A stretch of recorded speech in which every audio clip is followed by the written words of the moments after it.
ഇന്ന് തന്നെ ഡൗൺലോഡ് ചെയ്യൂ. കാണൂ നിങ്ങളുടെ ഫേവറേറ്റ് ഷോസ്. കണ്ടാൽ അച്ഛനോട് പറഞ്ഞ വാക്ക് തെറ്റിച്ചതിന്റെ പേരില് അച്ഛൻ എന്നോടായിരിക്കും പിണങ്ങ്. ഒരിക്കലും അച്ഛനത് കാണിക്കല്ലേ. ദേവേട്ട ചായ.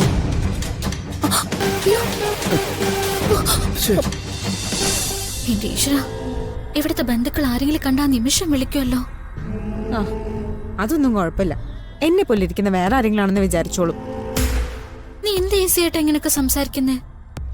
നീ എന്ത് ഈസിയായിട്ട് ഈ കാര്യങ്ങളൊക്കെ കാണുന്നേ? ഇവിടുത്തെ കാര്യം മാത്രാണോ? അച്ഛനത് കണ്ടാലോ? അച്ഛൻ കണ്ടാൽ ഉറപ്പായിട്ട് നമ്മള് രണ്ടുപേരെയും വിളിപ്പിക്കും. അതോടെ ഇത് എന്നേക്കുമായിട്ട് അവസാനിക്കുകയും ചെയ്യും. എന്തൊരു കഷ്ടമാ. ആദ്യമായിട്ട് ഇത്രയും വലിയൊരു കാര്യം നടന്നപ്പോ അതൊന്നും പുറത്ത് പറയാൻ പോലും പറ്റില്ലെന്ന് വെച്ചാ. ഓ, നിനക്ക് നല്ല സന്തോഷമുണ്ട്, അതെനിക്കറിയാം. പക്ഷെ ഇപ്പൊ നീ ഇത് ഉള്ളിൽ ഒതുക്കിയേ പറ്റൂ, അല്ലെങ്കിൽ പ്രശ്നം.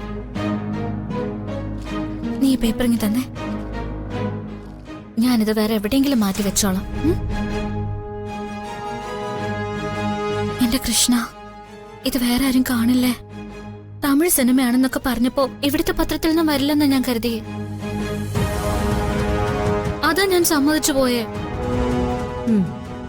ഇവിടെ ഉള്ളവരോ അച്ഛനോ ആരറിഞ്ഞാലും എനിക്ക് ഒരു പ്രശ്നവുമില്ല. അങ്ങനെ അറിഞ്ഞ പ്രിയങ്കയെ സിനിമയിലേക്ക് വിട്ടത് ആരാ? രാധിക. ഏത് രീതിയിൽ നോക്കിയാലും എനിക്ക് ലാഭം. ഞാനേ എന്റെ കൂട്ടുകാരികളെ വിളിച്ച് പറയട്ടെ. ആരോടും പറയണ്ടെന്ന് ഞാൻ പറഞ്ഞില്ലേ? എന്റെ കൂട്ടുകാരികൾ എന്താ ഇവിടെ വന്ന് കൊട്ടിഘോഷിക്കാൻ പോവാണോ? ഇനി അവരൊന്നും കാണരുതെന്ന് ചേച്ചി പ്രാർത്ഥിക്കണ്ട കേട്ടോ. അച്ഛൻ കാണരുതെന്ന് മാത്രം പ്രാർത്ഥിച്ചാ മതി.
ഒരു കാരണവശാലും അച്ഛൻ പത്രത്തിൽ അത് കാണരുത്.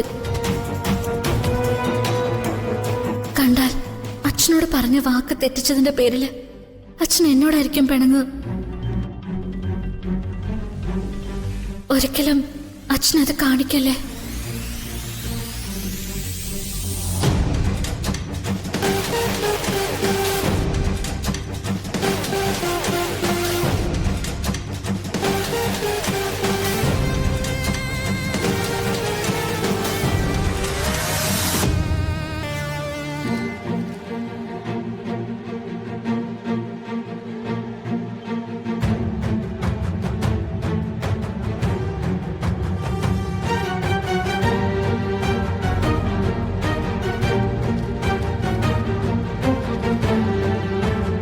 ദേവേട്ട ചായ.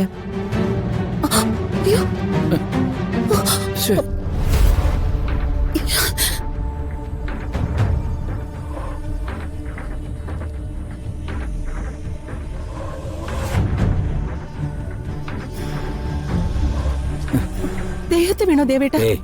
ഇല്ല, കുഴപ്പമില്ല. പത്രം ആകെ നാശമായല്ലോ. ഞാൻ വേറെ ചായ കൊണ്ടുവരാം.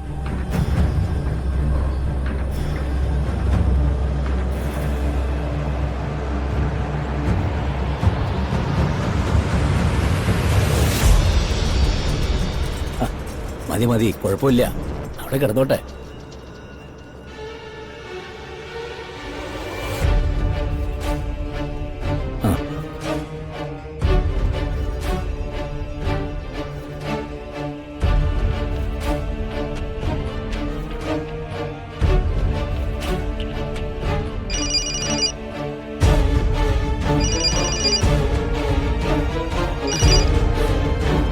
ഹലോ. ഹലോ മുത്തശ്ശി. ആ എന്താടി, എന്താ ഇത്ര സന്തോഷത്തില്? സന്തോഷത്തിന്റെ കാരണം എന്താണെന്ന് അറിയണോ? ആ മുത്തശ്ശി ആ പത്രം ഒന്ന് എടുത്ത് നോക്കിയേ. ആ, എന്താ പത്രത്തില്? പത്രത്തില് സിനിമയുടെ ന്യൂസ് വന്നിട്ടുണ്ട്. എന്റെ പടവും ഉണ്ട്. ആഹാ, ഞാൻ നായികയായതിനെ കുറിച്ച് കുറെ എഴുതിയിട്ടുണ്ട്. ഞാൻ നോക്കാം മോളെ. ആ, പക്ഷെ പത്രം ഇപ്പൊ അച്ഛന്റെ കയ്യിലാന്നാ തോന്നുന്നേ. അയ്യോ മുത്തശ്ശി, അച്ഛൻ കാണാൻ നോക്കണം. അതെന്തിനാ? അച്ഛൻ കണ്ട പ്രശ്നമല്ലേ? ആർക്ക്? ഹ്, എടി ദേവനാരായണൻ അത് കണ്ട നിനക്കെന്താ പ്രശ്നം? നിന്നെ ഡാൻസ് കളിപ്പിക്കാനെന്നും പറഞ്ഞു വിളിച്ചോണ്ട് പോയത് അവളല്ലേ? അല്ല, അപ്പൊ ചോദ്യം ചെയ്യുന്നുണ്ടെങ്കിലും അവളെയല്ലേ ചോദ്യം ചെയ്യേണ്ടത്? എടി നമുക്കും അത് തന്നെയല്ലേ ആവശ്യം? ഉം, അത് ശരിയാ. പക്ഷെ അച്ഛൻ ഇപ്പൊ അത് കാണാതിരിക്കുന്ന നല്ലത്. ആ. ഷൂട്ടിംഗ് ഇനിയും ഉണ്ടല്ലോ. എന്തെങ്കിലും തടസ്സം പറഞ്ഞാ അതങ്ങ് മുടങ്ങി പോവില്ലേ മുത്തശ്ശി? അതോർത്തിട്ടാ ഇപ്പൊ ഞാൻ പറയുന്നത്. എടി അപ്പൊ സിനിമ വരുമ്പോഴോ? അപ്പൊ അറിയില്ലേ? ഞാൻ നായികയായിട്ട് ഒരു സിനിമ പുറത്തിറങ്ങുമ്പോ ആരെങ്കിലും അറിഞ്ഞാൽ എന്താ മുത്തശ്ശി? ഞാൻ ഫൈറ്റ് ചെയ്ത് നിക്കില്ലേ? ഓഹോ, സിനിമ പുറത്തിറങ്ങണം. എന്നെ ഈ നാട് മൊത്തം അറിയണം. എന്നിട്ട് വേണം എന്നെ ചതിച്ചവളെ എനിക്ക് ഒറ്റിക്കൊടുക്കാൻ. ആ അങ്ങനെ പറ. ആ എന്തായാലും നിന്റെ ആഗ്രഹങ്ങൾ ഓരോന്നോരോന്നായിട്ട് സാധിക്കുന്നുണ്ടല്ലോ. നീ ഒരു വലിയ നടിയായിട്ട് വേണം നിന്റെ മുത്തശ്ശിയാണെന്നും പറഞ്ഞ് എനിക്കൊന്ന് അഹങ്കരിക്കാൻ. അങ്ങനെ ഞാനൊരു വലിയ നടിയായ ഞാൻ എവിടെ പോയാലും മുത്തശ്ശി കൊണ്ടുപോവില്ലേ? ആ പത്രക്കാരുടെയും ടിവിക്കാരുടെയും ഒക്കെ മുന്നില് എന്നെ ഇങ്ങനെ വളർത്തി വലുതാക്കിയത് ഒരേ ഒരാളാ, അതെന്റെ മുത്തശ്ശിയാണെന്ന് ഞാൻ പറയില്ലേ? ഇപ്പൊ ഇങ്ങനൊക്കെ നീ പറയും. പക്ഷെ വലുതായി കഴിയുമ്പോഴേ നീ എന്നെ അങ്ങ് മറന്നുപോവും. മുത്തശ്ശിയെ മറക്കണെങ്കിലേ ഞാൻ വേറൊരു ജന്മം കൂടി ജനിക്കണം. മുത്തശ്ശി എന്റെ ആരാ? എന്റെ മോട്ടിവേറ്റർ അല്ലേ? അതെന്തുവാടി? അത് മുത്തശ്ശി, ഒരാളിങ്ങനെ തളർന്നു പോകുമ്പോ ഈ പറഞ്ഞു പറഞ്ഞ് അയാളിങ്ങനെ ആവേശം കുത്തി നിറക്കില്ലേ? ആ മനസ്സിലായി മനസ്സിലായി. സിനിമ പുറത്തു വരട്ടെ, എന്നിട്ട് ഞാൻ മുത്തശ്ശിക്ക് വലിയൊരു സമ്മാനം തരുന്നുണ്ട്. ആ പിന്നെ മുത്തശ്ശി, എന്റെ പഴയ കൂട്ടുകാര് എത്ര പേര് വിളിച്ചോന്നറിയോ?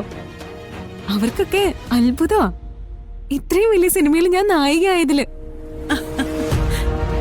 പക്ഷെ എന്ത് ചെയ്യാനാ, അറിഞ്ഞത് ആഘോഷിക്കാൻ പറ്റാത്ത അവസ്ഥയിലായിപ്പോയി ഞാൻ. അല്ലെങ്കിൽ ഇപ്പൊ ഞാൻ കാവടി എടുത്ത് ആടിയേനെ. ആടടി മോളെ, കാവടി എടുത്തോ ആനപ്പുറത്തോ എങ്ങനെ വേണമെങ്കിലും. ആ എടി, ഇനി നിന്റെ സമയാടി മോളെ, നീ കുറിച്ചു വെച്ചോ.